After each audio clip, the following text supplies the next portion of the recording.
Hello दोस्तों। तो पाठशाला में आपका बहुत बहुत स्वागत है। आज हम सिक्स सिग्मा का अगला लेक्चर सिक्स सिग्मा में डिफाइन फेस को चालू करने जा रहे हैं। तो चलिए शुरू करते हैं। तो सबसे पहले हम शुरू करें उसके पहले आपको कुछ बातें ध्यान है। हम एक केस स्टडी बेस्ड काम करेंगे। मान लीजिए आप एक मोबाइल मैन्युफैक्चरर हैं, ठीक है। तो आप अपने प्रोजेक्ट को कैसे डिफ़ाइन करेंगे, ठीक है। तो ये इस केस स्टडी को लेके हम आगे बढ़ेंगे। तो चलिए शुरू करते हैं। तो सबसे पहले देखते हैं डिफ़ाइन क्या होता है। डिफ़ाइन क्या होता है? डिफ़ाइन फेज़ होता है हमारा एक अपना प्रॉब्लम स्टेटमेंट या गोल स्टेटमेंट निकालना। अब गोल स्टेटमेंट क्या होता है? हम गोल स्टेटमेंट वो होता है कि हम किस प्रॉब्लम पर काम करना चाहते हैं, हम क्या इंप्रूव करना चाहते हैं, क्या हम डिफेक्ट रिडक्शन करना चाहते हैं। ये जो भी चीज़ होती है ये प्रॉब्लम स्टेटमेंट या गोल स्टेटमेंट होता है।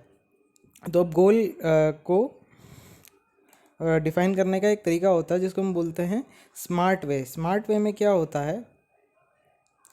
स्मार्ट का फुल फॉर्म होता है specific, measurable, achievable, realistic and time bound. तो स्पेसिफिक क्या होता है? हम एक टाइम पे एक ही तरीके के गोल पे काम कर सकते हैं। मान लीजिए हम डिफेक्ट रिडक्शन पे काम कर रहे हैं तो हम डिफेक्ट रिडक्शन पे ही काम करेंगे। हम साइकिल टाइम इंप्रूवमेंट या इस तरह की चीज़ों को नहीं करेंगे, ठीक है। मेजरेबल क्या होता है? मेजरेबल जो भी हम आप काम कर रहे हैं वो मेजरेबल होना चाहिए। जैसे पहले 100 पीपीएम था आपका, नाउ इट इज़ 50 पीपीएम। तो ये एक मेजरेबल तरीका होता है, ठीक है। ये इसका मेजरेबल का मतलब ये होता है कि आप जिसको मेजर कर सकते हैं। अचीवेबल का मतलब होता है कि आप अचीव कर सकते हैं, ठीक है। और ये 100 से 50 आना आप एक अचीव कर सकते हैं। रियलिस्टिक का क्या होता है? जो आप कर रहे हैं वो एक्चुअल में पॉसिबल है भी या नहीं है। अब आप बोलेंगे मैं 1 पीपीएम पे काम करना चाहता हूँ, 100 से 1 पीपीएम पे आ सकता हूँ, तो 1 पीपीएम अचीव करना अभी तो अनरियलिस्टिक लगता है, ठीक है। टाइम बाउंड का मतलब होता है कि आप एक पर्टिकुलर ड्यूरेशन में प्रोजेक्ट कंप्लीट करना चाहते हैं। मान लीजिए अगर आप टाइम बाउंड नहीं करते हैं प्रोजेक्ट को तो ये काफ़ी बढ़ता जाएगा, इसका टाइम 2 साल 5 साल भी लग सकते हैं और आपको कोई रिजल्ट ना देखना पड़े, और एंड में जाके यही होगा कि प्रोजेक्ट ड्रॉप हो जाएगा क्योंकि ये इतने टाइम तक कंप्लीट नहीं हुआ। तो टाइम बाउंड होना प्रोजेक्ट का बहुत ज़रूरी है। इसके अलावा जो टीम होती है आपकी प्रोजेक्ट टीम, वो कस्टमर को नीड्स को भी ध्यान में रख के प्रोजेक्ट डिज़ाइन करेगी, ठीक है। अब डिज़ाइन फेज़ के डिलीवरेबल्स क्या होते हैं? हम अपना एक प्रोजेक्ट चार्टर कंप्लीट करना चाहते हैं, ठीक है। इनिशियल प्रोसेस फ्लो बनाना चाहते हैं। किस जैसे आप मोबाइल बनाते हैं तो मोबाइल का केस सबसे पहले क्या बनेगा? केसिंग बनेगी, केसिंग पे असेंबल आईसी असेंबल होगी, उसके बाद में स्क्रीन लगेगी, फिर बैटरी लगेगी। इस तरीके से जो आपका प्रोसेस होगा उसे हम आइडेंटिफाइंग प्रोसेस फ्लो बोलते हैं, ठीक है। फिर आपके कस्टमर क्या होंगे? एक हायर लेवल बनेगा कि इनपुट सप्लायर कौन होंगे आपके, आपका इनपुट क्या होगा, आपका प्रोसेस क्या होगा। इस तरीके का आप एक प्रोसेस इनिशियल प्रोसेस फ्लो बनाएंगे और प्रोजेक्ट चार्टर्ड को हम चैम्पियंस साइन ऑफ कराएंगे, ठीक है। अब साइपॉक क्या होता है? साइपॉक का स्टैंड होता है supplier, input, process, output, customer. तो मान लीजिए आप एक बेकरी शॉप चलाते हैं, ठीक है। अब बेकरी शॉप के लिए कुछ सप्लायर होंगे, जैसे सुपरमार्केट हो गया आपका सप्लायर हो गया जो रॉ मटेरियल देता है, ठीक है। अब आप एक ब्रेड जो है आपका प्रोडक्शन करना चाहते हैं ब्रेड का, ठीक है। तो ब्रेड बनाने के लिए आपको क्या करेगा? फ्लोर लगेगा, ठीक है, ऑयल लगेगा, ठीक है। और इसके अलावा क्या लगेगा? ईस्ट लगेगा, जो भी लगेगा। ये हमारा हो गया इनपुट हो गया, ठीक है। अब हम इसको जो प्रोसेस करते हैं इन सबको गूँदेंगे, उसके बाद में बेक करेंगे। जो भी आपका बेक करना एक प्रोसेस हो गया, ठीक है। आउटपुट क्या हो गया? आउटपुट आपकी ब्रेड हो गई, ठीक है। अब कस्टमर कौन हो गया? कस्टमर आपका जो भी इस चीज़ को ब्रेड को परचेज़ करेगा वो आपका कस्टमर हो गया, ठीक है। अब कस्टमर दो तरीके के होते हैं, एक होता है इंटरनल कस्टमर, एक होता है एक्सटर्नल कस्टमर, ठीक है। तो आप ब्रेड का एग्जांपल ले लीजिए। ब्रेड के लिए इंटरनल कस्टमर कौन होगा? कि मान लीजिए आप ब्रेड से अगला ऑपरेशन उस पर सैंडविच करेंगे, आप उसके सैंडविच बनाएंगे, आप इन हाउस सैंडविच बनाते हैं आप अपने बेकरी में। तो आप इंटरनल कस्टमर हो गया, जो बंदा आपका सैंडविच बनाता है वो आपका कस्टमर हो गया इंटरनल, ठीक है। एक्सटर्नल कस्टमर को हो गया हाउस होल्ड हो गया, जो घर से आएंगे लोग बाग और आपका ब्रेड का पैकेट खरीद के जाएंगे, वो एक्सटर्नल कस्टमर हो गया, ठीक है। अब वॉइस ऑफ कस्टमर क्या होता है? वॉइस ऑफ कस्टमर के लिए हमने केस स्टडी देखी थी मोबाइल वाली। तो मान लीजिए आप मोबाइल मैन्युफैक्चरर हैं और आप सोचते हैं कि मैं एक मोबाइल डिज़ाइन करता हूँ जो कि एक कीपैड मोबाइल होगा, ठीक है। ये कीपैड मोबाइल इस तरीके का हो गया, ठीक है। अब जो डिमांड चल रही है मार्केट में या कस्टमर चाहता है, वो चाहता है एक टच स्क्रीन मोबाइल जिसमें बहुत सारे फीचर्स हो, पर मेनली उसका टच स्क्रीन मोबाइल चाहता है। तो ये देखिए, ये कस्टमर की रिक्वायरमेंट में और आपकी डिलीवरी में गैप हो गया। वॉइस ऑफ कस्टमर का काम यही होता है कि हम कस्टमर को क्या पसंद है वो जानना चाहते हैं, ठीक है। उसको हम बोलते हैं वॉइस ऑफ कस्टमर, ठीक है।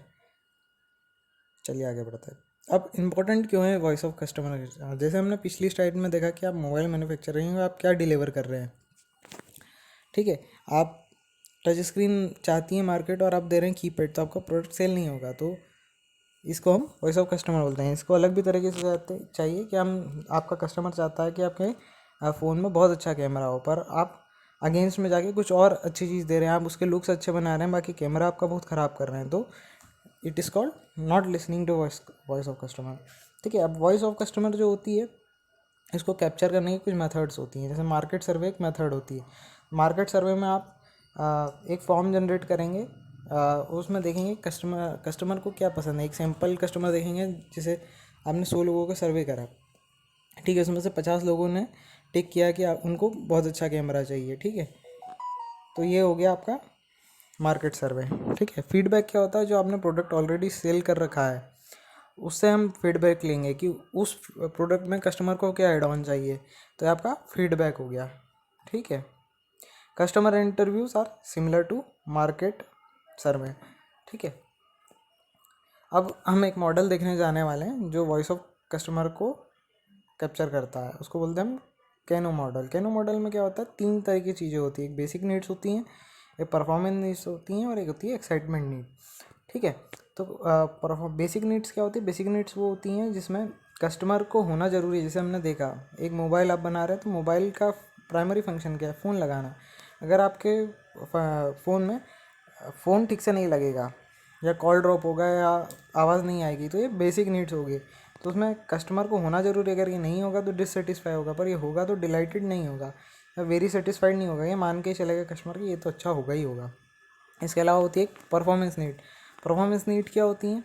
जैसे आपकी रैम हो गई, तो जितनी ज़्यादा आप रैम डालेंगे उतना ज़्यादा आपका परफॉर्मेंस प्रोडक्ट का भी बढ़ेगा, प्लस कस्टमर का भी सेटिस्फेक्शन बढ़ेगा, ठीक है। तो रैम हो गई, प्रोसेसर हो गया, ये सब चीज़ें होती हैं परफॉर्मेंस नीड। उसके अलावा होती है एक्साइटमेंट नीड। एक्साइटमेंट नीड क्या होती है? जैसे आपकी पैकेजिंग बहुत अच्छी है, ठीक है। फिर इसके अलावा आपका डिज़ाइन बहुत अच्छा है। इसके अलावा जो मार्केट नहीं कर रहा है, जैसे हेडफोन, अगर आप आज के ज़माने में कोई भी फ़ोन खरीदेंगे तो उसमें हेडफोन नहीं आते हैं।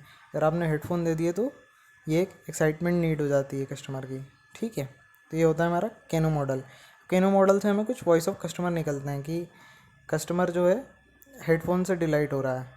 तो हेडफोन का कॉस्ट अगर 100 रुपीज़ कंपनी को पड़ रहा है, तो हेडफोन देख के कितने लोग परचेज़ कर सकते हैं। इस तरीके से वॉइस ऑफ कस्टमर को CTQ में ट्रांसलेट करा जाता है। प्रोजेक्ट चार्टर क्या होता है? प्रोजेक्ट चार्टर एक हाई लेवल डॉक्यूमेंट होता है। हाई लेवल डॉक्यूमेंट होता है एक मैनेजमेंट और स्टेक होल्डर्स की टीम इसे बनाती है जब हम सिक्स सिग्मा प्रोजेक्ट जब चालू कर रहे होते हैं, ठीक है। अब ये क्यों बनाया जाता है? ये एक 1 पेजर डॉक्यूमेंट होता है, ठीक है। 1 पेजर डॉक्यूमेंट होता है, 1 पेज का होता है। इसमें आपकी नीड्स लिखी होती हैं, ऑब्जेक्टिव लिखा होता है। पहले हम देख लेते हैं क्या क्या लिखा होता है। तो इंट्रोडक्शन होता है, हमारा क्या प्रोजेक्ट है, हम कौन है, हमारा बिजनेस केस, हम क्या करना चाहते हैं, हमारा स्कोप क्या है प्रोजेक्ट का, हम सक्सेस क्राइटेरिया कैसे नापेंगे, ठीक है। फिर हमारे मेजर रिक्वायरमेंट क्या होगी उस सक्सेस क्राइटेरिया को मीट करने की, इस टोटल प्लान का बजट कितना होगा, ठीक है। फिर हम इसको छोटे छोटे माइलस्टोन में बांटेंगे, तो और शेड्यूलिंग करने के बाद हम इसको छोटे छोटे माइलस्टोन में बांटेंगे। हमारा माइलस्टोन क्या होंगे? जैसे हम पहले माइलस्टोन में एक बेसिक फ्रेम बना लेना चाहते हैं, जैसे मोबाइल के केस में हमारा एक माइलस्टोन हो गया। दूसरे में इसमें हम डिस्प्ले इंटीग्रेट करना चाहते हैं। इस तरीके से इसको माइलस्टोन बोलते हैं, ठीक है। फिर कंस्ट्रेंट होते हैं कि कंस्ट्रेंट क्या है। मान लीजिए टेक्नोलॉजी एक कंस्ट्रेंट हो गई, ठीक है। फिर प्रोसेसर एक कंस्ट्रेंट हो गया। इस तरह के कंस्ट्रेंट होंगे। फिर रिस्क क्या होगी? रिस्क ये होगी कि हमने तो जो सोचा था वो प्रोडक्ट हम जो बनाना चाहते थे तो उससे पहले हमारे प्रोडक्ट से ज़्यादा सस्ता और अच्छा प्रोडक्ट मार्केट में इंट्रोड्यूस हो गया, तो ये एक रिस्क होती है, ठीक है। टीम्स कौन कौन इस टीम में, कौन कौन इस प्रोजेक्ट में इन्वॉल्व है, उसको हम बोलते हैं teams and organisation. Approval generally management देता है। आपका जो भी चेयरमैन और मैनेजिंग डायरेक्टर होंगे वो अप्रूवल देंगे, ठीक है। हम पिछली स्लाइड पे चलते हैं कि ये क्यों मनाते हैं। तो ये क्या होता है? ये टाइम डिटरमाइन करता है कि प्रोजेक्ट की वैल्यू क्या है, ठीक है।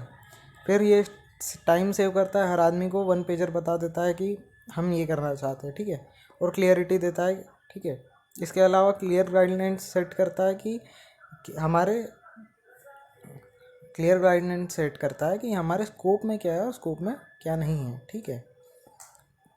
तो आज हमने देखा डिफाइन फेस के बारे में। तो डिफाइन फेस हमारा आज यहीं ख़त्म होता है। इसके आगे जो है हम मेजर फेस की ओर बढ़ेंगे। मेजर फेस का वीडियो लेटेस्ट में आप जानकारी के